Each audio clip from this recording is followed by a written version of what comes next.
France Bleu Bourgogne. Chaque jour, avec vous, la famille s'agrandit. Il est 7h18, on est au petit-déj sur France Bleu Bourgogne et on va voyager ensemble ce matin avec la chef d'entreprise qui prend le petit-déj avec nous après des études en Europe et des années de travail à Londres. Il y a 3 ans et demi, elle ouvre une agence de voyage pas tout à fait comme les autres, on va en discuter, des voyages en bateau sur les rivières, sur les eaux calmes. On va voyager aujourd'hui.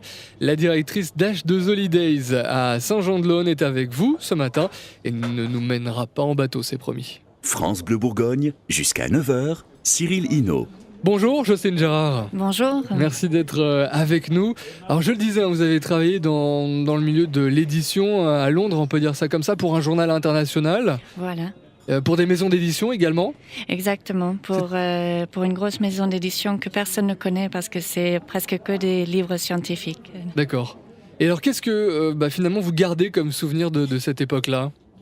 Moi, j'ai adoré l'Angleterre, mais je suis bien contente de revenir en France pour le beau temps, pour la bonne nourriture et le bon vin. Mais c'est vrai que l'Angleterre a beaucoup de charme aussi.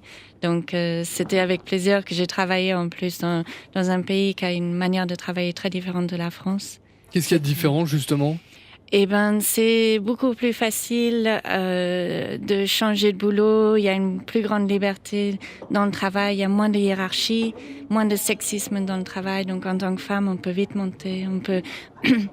On peut être jeune et monter très vite dans le travail. Si on travaille dur, on travaille de très longues heures, mais on peut réussir assez vite. Donc on voit plus de femmes à la tête d'entreprises ou dans les directions, c'est ça, des entreprises ? Voilà, il y a moins de différence dans les rôles entre les femmes et les hommes.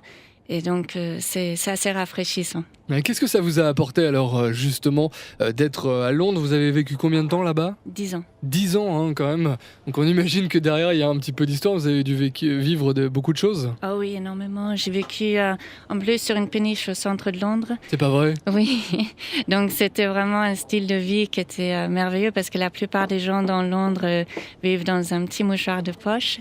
Et moi, j'avais ma petite péniche où j'étais bien confortable, tout près du boulot.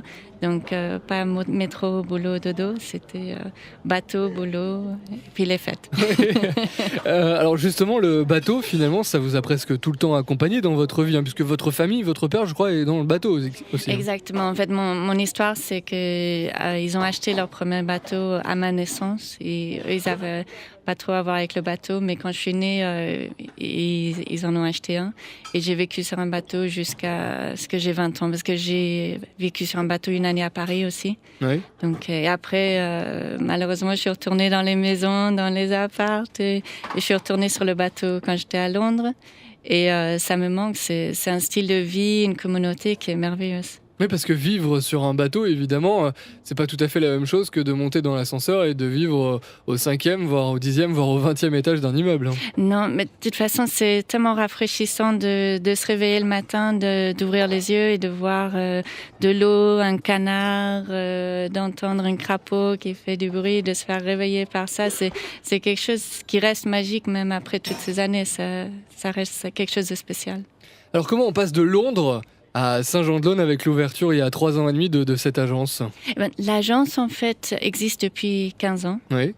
Et j'avais vécu en Angleterre et je voulais changer. Il y avait cette opportunité où cette agence était à vendre. Et je me suis dit, bon, allez, on saute et on essaye ça. Et on voit si on y arrive. Il y avait un lien également avec votre famille ? Oui, l'agence avait été commencée par l'entreprise de mon frère et de mon père, mais c'était séparé depuis bien des années. Et donc, c'était la personne qui l'avait rachetée qui voulait la vendre. Donc, il y avait un lien, je savais un peu, je connaissais bien l'historique. Et donc, c'est pour ça que je me sentais bien de l'acheter. Je savais qu'il y avait des clients qui étaient contents avec cette agence. Donc, il n'y avait pas de gros risques. Oui, et puis avec un papa déjà dans le bateau, vous ne lanciez pas dans l'inconnu. Non, pas du tout. Et je connais très bien les rivières et les canaux d'Europe. Donc, quand je peux parler aux clients, je sais leur dire n'allez pas trop dans ce coin-là, c'est un peu industriel. Ou alors, allez plutôt là, il y a plein de châteaux. J'ai fait énormément de vacances sur ces rivières et les canaux. Ah, parce que justement, le concept, c'est de partir en croisière sur des canaux, sur des rivières, à travers l'Europe, à travers le monde? Oui, on a aussi des croisières qui sont au Vietnam, en Afrique du Sud, mais c'est vrai que nos clients sont veulent principalement faire des vacances en France. Après, il y a des vacances incroyables qui sont au nord de l'Écosse. On vient de faire, avec mon mari et les enfants, on vient de faire l'Irlande. Et ça, si on demande aux enfants quelles étaient leurs vacances préférées, ils disent facilement l'Irlande, où ils ont appris dans les pubs toutes les chansons irlandaises. C'est merveilleux de découvrir un pays qu'on ne connaît pas forcément par les rivières. Parce que justement, qu'est-ce que ça apporte? C'est quoi l'intérêt de passer par un bateau, une péniche, et de passer par un canal ou une rivière? On est tous, ou la plupart d'entre nous, en train de vivre des vies à 100 à l'heure. On arrive sur le bateau et on est à 5, 7 à l'heure. Et donc pendant un jour, on se dit, bon, allez, mets les gaz, vas-y.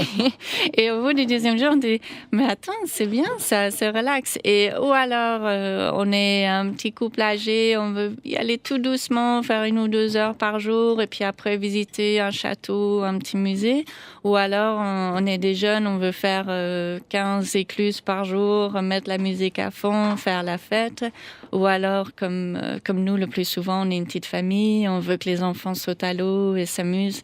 Et puis nous, on peut lire un livre et l'autre conduit, ou même un enfant qui conduit avec nous. Donc c'est vraiment, chaque groupe peut trouver son plaisir là-dedans. Alors justement, des canaux, on en connaît bien ici, notamment avec le canal de Bourgogne. Et finalement, on se dit, pourquoi pas aussi essayer le canal de Bourgogne? C'est ce que vous faites? Vous proposez ce genre de choses? Oui, absolument. Et le canal de Bourgogne est très, très joli, surtout au nord de Dijon.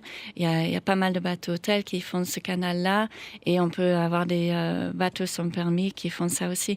Il y a le canal du Nivernais qui est tout proche aussi, canal latéral à la Loire. On a un choix incroyable. Et ça me désespère parce qu'en France, il n'y a pas assez de Français qui connaissent leurs canaux. On a une richesse phénoménale. Si vous regardez la carte, il faut aller sur Google et taper canaux dans le monde. Et c'est la France qui est vraiment le roi des voies intérieures navigables du monde entier. Et que les Français décident de partir en camping au lieu d'aller voir leurs canaux, c'est malheureux. Il faut aller essayer ça. Bon, faut en profiter, en plus avec le retour des beaux jours, là c'est un bon message que vous passez ce matin. Mais votre quotidien, c'est quand même pas tous les jours d'aller sur des bateaux et de faire des croisières quand même. Moi, j'y vais pas tous les jours, il y a des jours où je travaille aussi. Bon, en tout cas, on a plaisir à voir votre plaisir à vous de travailler. H2 Holidays, donc à Saint-Jean-de-Laune. Jocelyne Gérard a été avec nous ce matin. Merci en tout cas d'avoir pris le petit-déj avec nous. C'était un plaisir, merci à vous de m'avoir invité. Et donc bon vent, enfin plutôt bon flot. Bon flot, oui, merci. À bientôt.